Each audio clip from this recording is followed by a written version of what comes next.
Oh,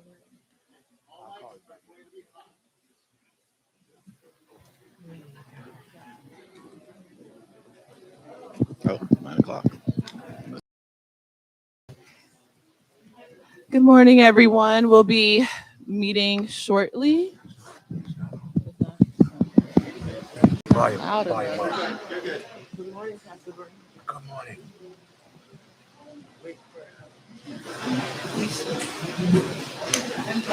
There's Mr. Bradford. For one big cap.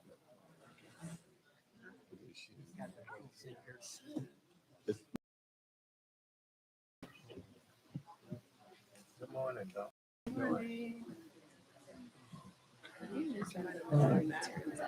Where's your printed agenda?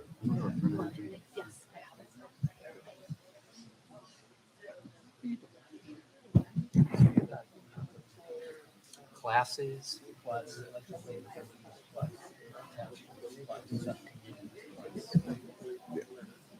So it's like go out. Events, community events. Yeah. Weekend. Good thing some try to.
All right, we're about to get it started. All right, good morning, everyone. Before we begin, I want to make an announcement that the restrooms are right to our right, right behind the Taco Limon sign. Today is Friday, September 23rd, 2022, and the time is 9:06 a.m. The AB 3121 Task Force meeting is now called to order.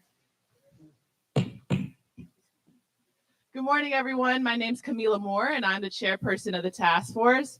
Before we begin, let's go to Parliamentarian Johnson to do a roll call vote for attendance and establish whether we have a quorum.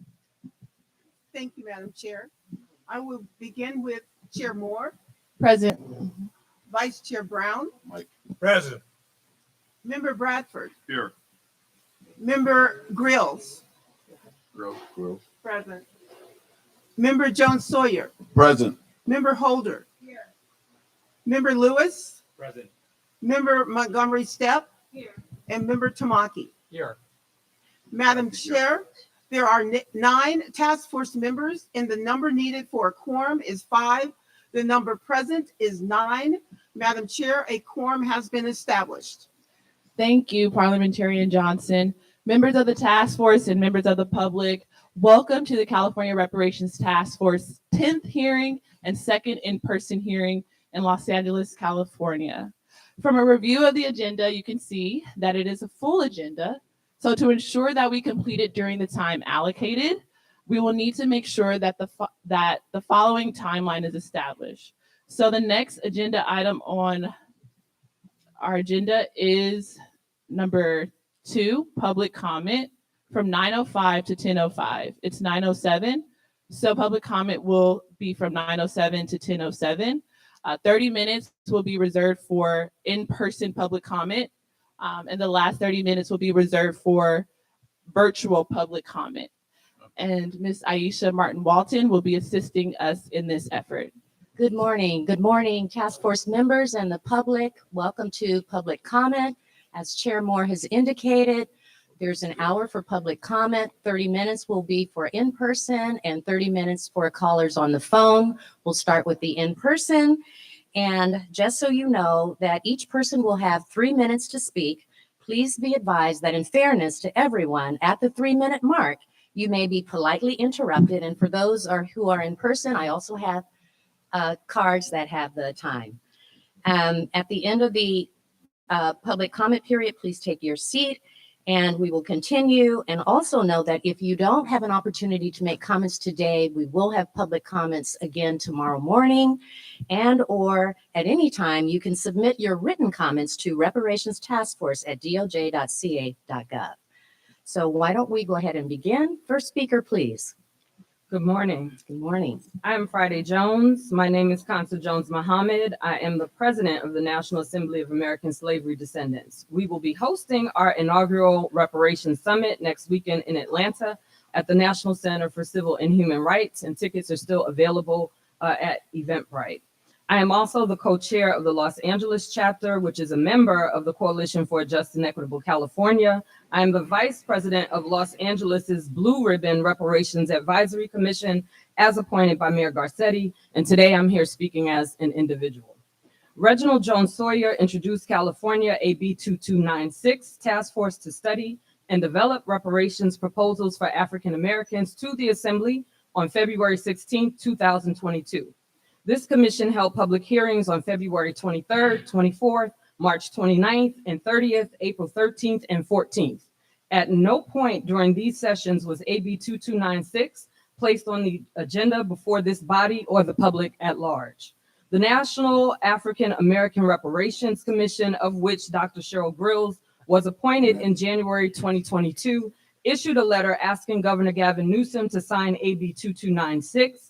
And the most striking part of their letter for me was, and I quote, AB 2296 ensures public oversight of the California Reparations Task Force by striking lifetime appointments of the chair and vice chair and allowing for elections of offices and subcommittees.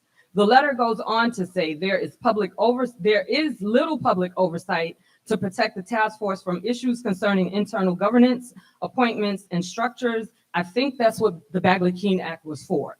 Section 2 of AB 2296 amends Section 8301.2E of the code to now read, an appointee may be removed at the pleasure of their appointing authority.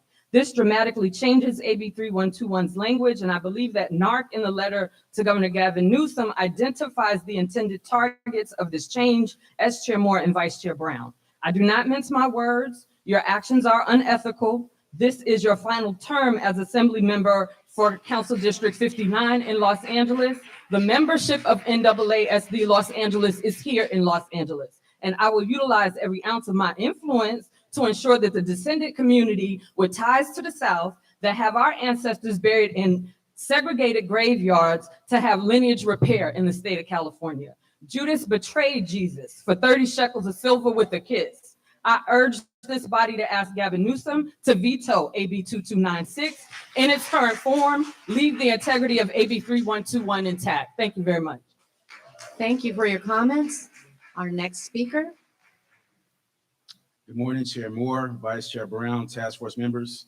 My name is Marcus Champion. I'm a California native born and raised in Inglewood, currently residing in South Central Los Angeles. I'm a board member for the Coalition for a Just and Equitable California and a founding member of the National Assembly of American Slavery Descendants Los Angeles, NAASDLA. Today is the beginning of the second phase of this reparations process, and I would like to extend my thanks to the task force for their historic work thus far. I also want to again recognize and celebrate Chair Moore, Vice Chair Brown, and members Bradford, Montgomery Stepp, and Scott Lewis for voting to make the standard of eligibility lineage-based as opposed to race-based. As we move into this final proposal phase, I want to implore the task force to maintain the same boldness and see no limits when it comes to crafting the necessary proposals that will lead to transformative justice for the African American descendants of persons enslaved in the United States who reside in California. I also want to reiterate that among the numerous policy remedies and legislation that must be crafted, that direct cash payments to the eligible recipients be the first priority. Finally, I want to express my vehement opposition to AB 2296. This legislation was not asked for by the public or members of the task force, nor were they even made aware, which speaks to the unethical spirit of the bill. Member Jones Sawyer made sure he kept AB 2296 in the shadows as much as possible while moving it through the California legislature, only making one public comment prior to a couple of weeks ago, and his reasoning was to keep the task force together to educate the public, which makes no sense because your operation would still be restricted by the Bagley-Keene statute. Under the cover of more darkness, Member Jones Sawyer added an amendment that allows for members to be removed by their appointing body. Allowing members to be removed 15 months into this 24-month process makes this commission vulnerable to special interests in politics and ultimately threatens the credibility of the whole process. Considering as goes California, so goes the nation, this means potentially deeper ramifications for federal reparations. To quote Member Jones Sawyer, this allows for problematic members to be removed. Despite philosophical disagreements, this process has been excellent thus far, and the only member who has acted in a problematic manner has been Member Jones Sawyer when he threw an unprofessional tantrum and attempted to bully Chair Moore because he did not get his way when it came to the eligibility vote during the March hearing. If this law is signed by Governor Newsom, Assemblymember Reggie Jones Sawyer is the problematic member who should be removed because we must respect the legislative intent of the author of AB 2296. To the rest of this body, continue to do good work and your community supports you. Thank you.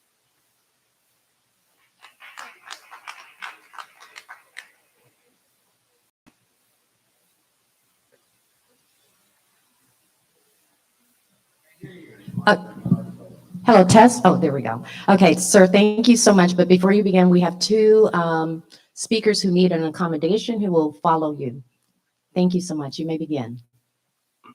Good morning. My name is Sarge Hall. I am a retired combat veteran.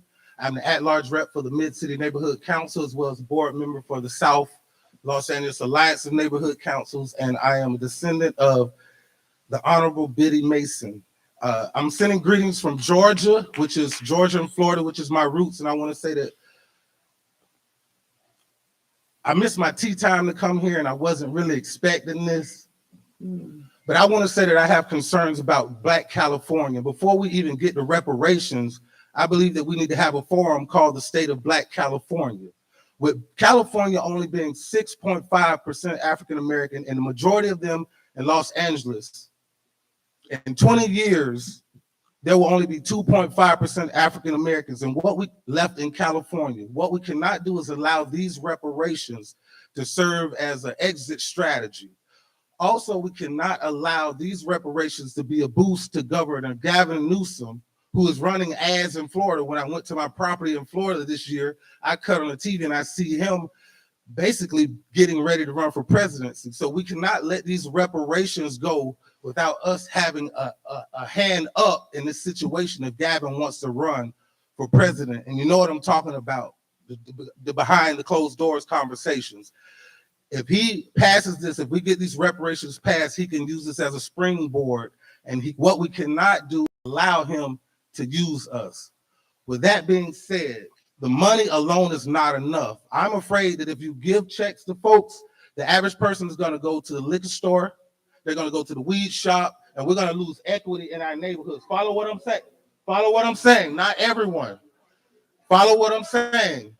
When you follow what I'm saying, there needs to be some type of community equity-based option if you give a check to where a person can put into a system to help grow our communities. I'm on these boards and I'm riding around. Listen, Black Los Angeles is losing. I know y'all want to sit here and act like it's not happening, but in 20 years, there won't be any Black folks. So this money can serve as a positive or a negative. And I'm praying that it serves as a positive, but there must be parameters put around. And last but not least, in the reparations package, I would like to see some type of satellite historically Black college brought out here to the West Coast. So again, Black California, pay attention. It's only 6.5% of us. We can be easily gentrified. Thank you. Thank you.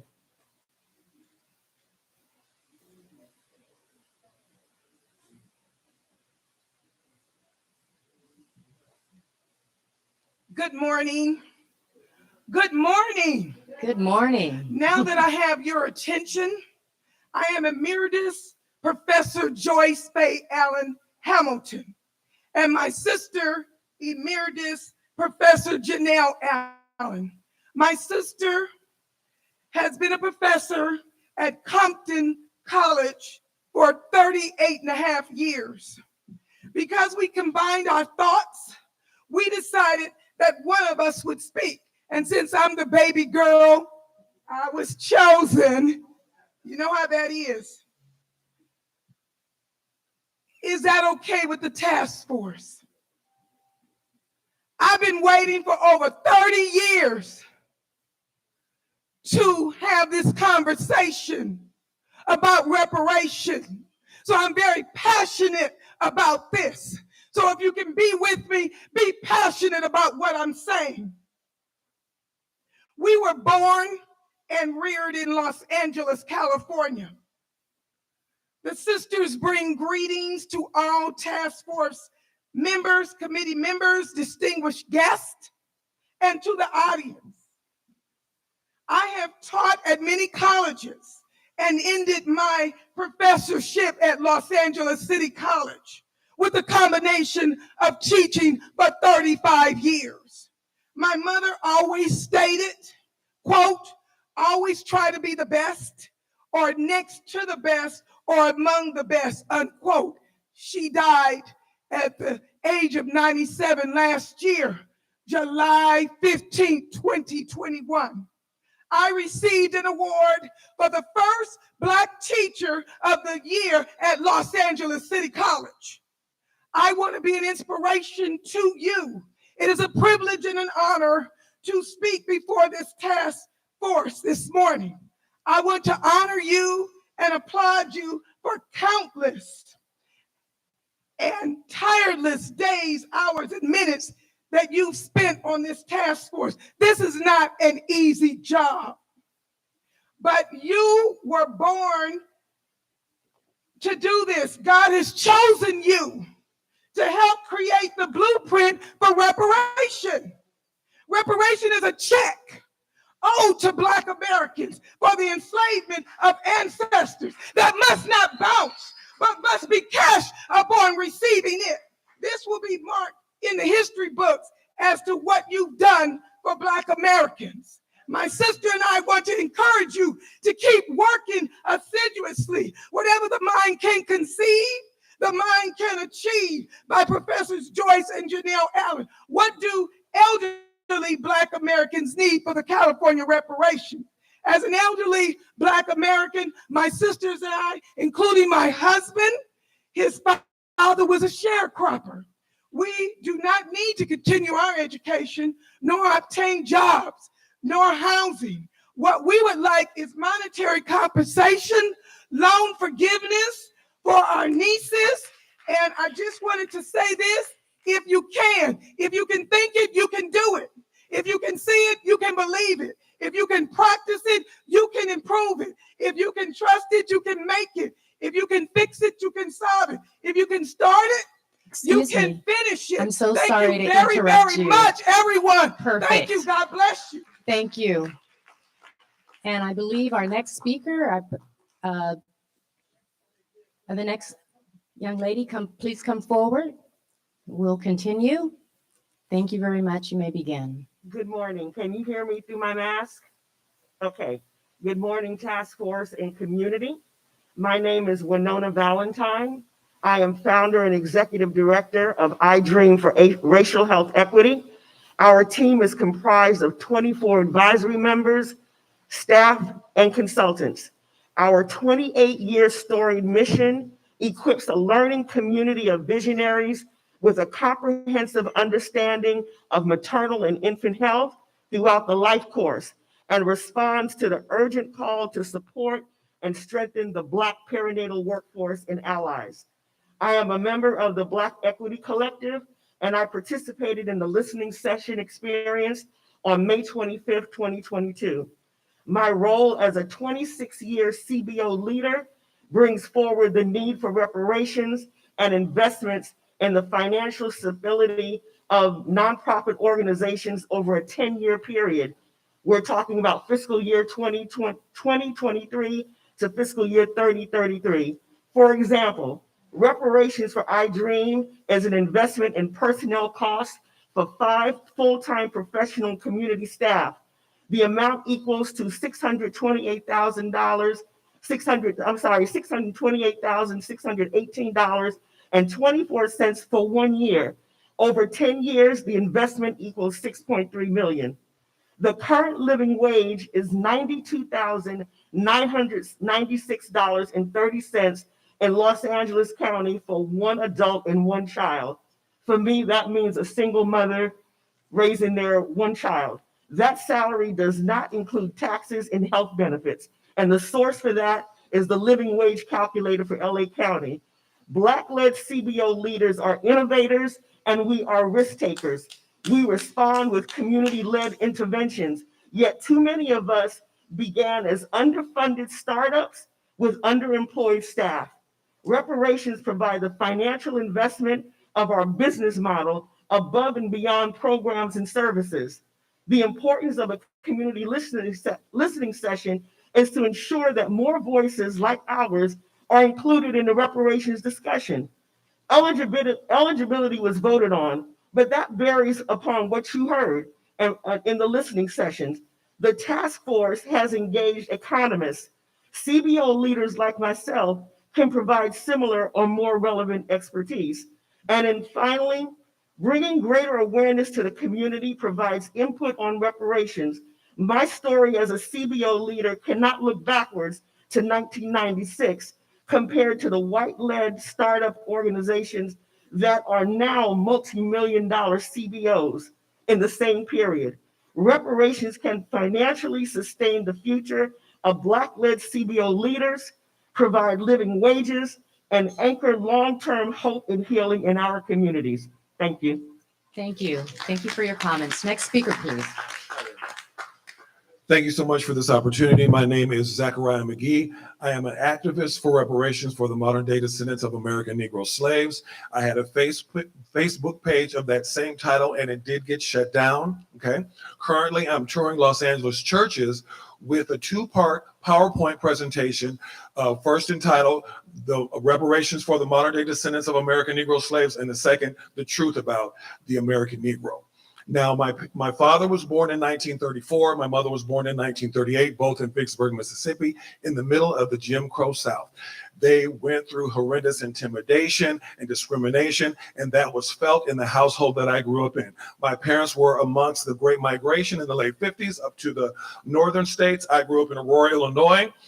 And what I want to say to you, my appeal to you, is that American slavery, okay, the American pastime of lynching my people, the burning, the bombing, the murderous rampage that destroyed the Black Wall Street. That is enough evidence right there, cold hard documented evidence that we deserve these reparations. So don't spend too much time tasking and examining how to give this money out. Know that that money is due my people. I think it was literally a year ago that 20 Asian people got attacked in public.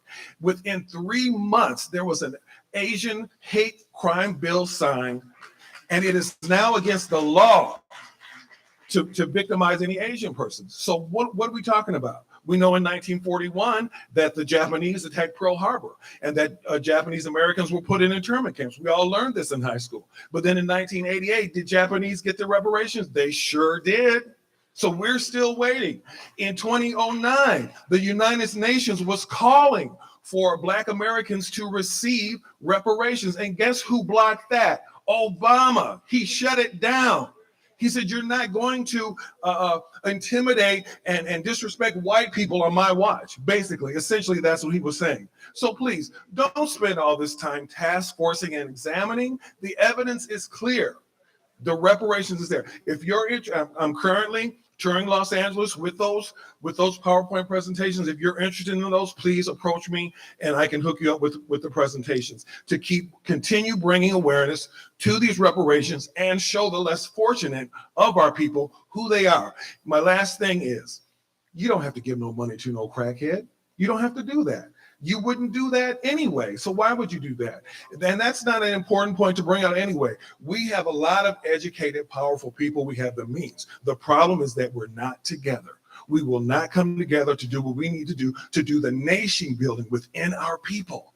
And we should not be afraid to come together. We should be respectfully, unapologetically, all Black in what we do for our people. Thank you for this time. Thank you. Next speaker, please. Hi, everyone. Good morning. It's so great to see so many Black folks in the space today. Thank you, Task Force, for the work that you do. My name is Casey Patterson. I'm the founder and chief architect of the Black Equity Collective.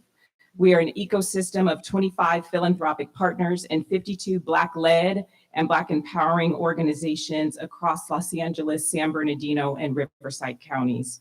Our mission is to join funders and communities to strengthen the long-term health and sustainability of Black-led organizations. We were one of the anchor organizations that hosted a community listening session. In May, we hosted over 60 Black nonprofit leaders across Southern California, leaders who have not only experienced the harm of systemic racism personally and with their families, but who also work on the front lines in our communities, serving hundreds and collectively thousands of Black residents every year. We knew their perspective on reparations would include stories of personal harm and triumph, as well as harm they've experienced as employers, community advocates, and service providers. I'd like to submit a report documenting the top line findings and recommendations from our session, which I have with me and I'm happy to distribute. The information is also aggregated in the report that you're going to be receiving from the Bunch Center.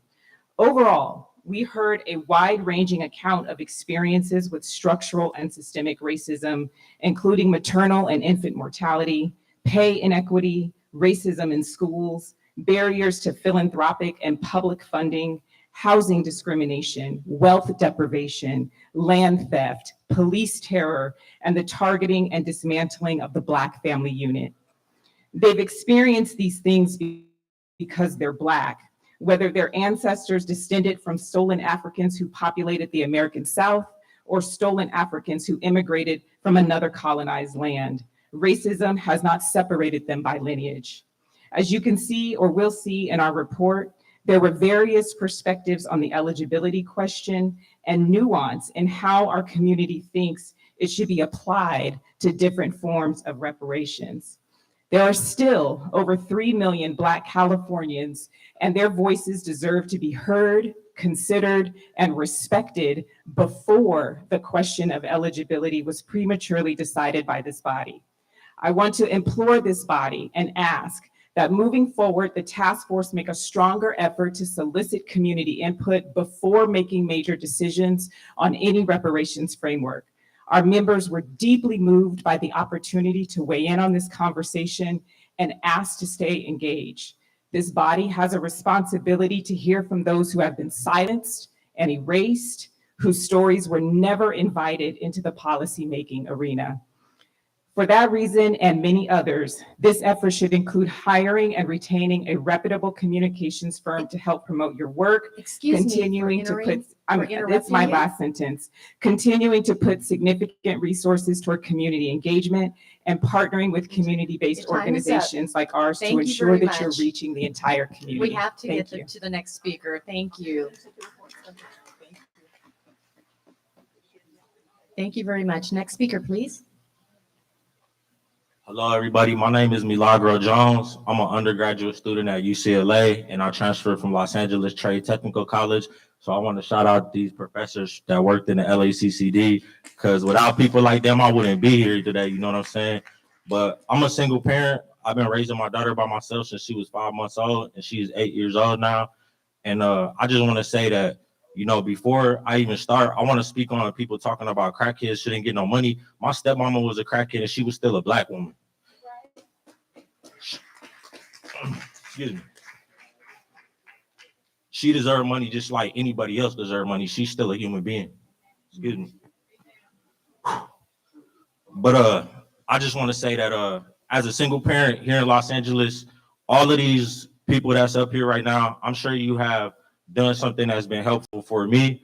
You know what I'm saying? Holly Mitchell's bill, I think it's called 329 or 325, that stopped discriminating against Section 8. That got me and my daughter into a home from homeless shelters. So it's a lot of work that's been done, but at the same time, everywhere I go, I'm discriminated against with my daughter. When I walk down the street, the LAPD pull up and say, y'all look suspicious.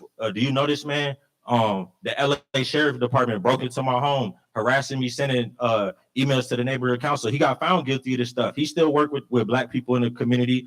You know what I'm saying? Everywhere I go, whether it's LAHSA, the Los Angeles Homeless Service Authority, whether it's in my neighborhoods that I've lived in, no matter where I go, if it's in the good side of town, the bad side of town, Skid Row, I lived all over the city.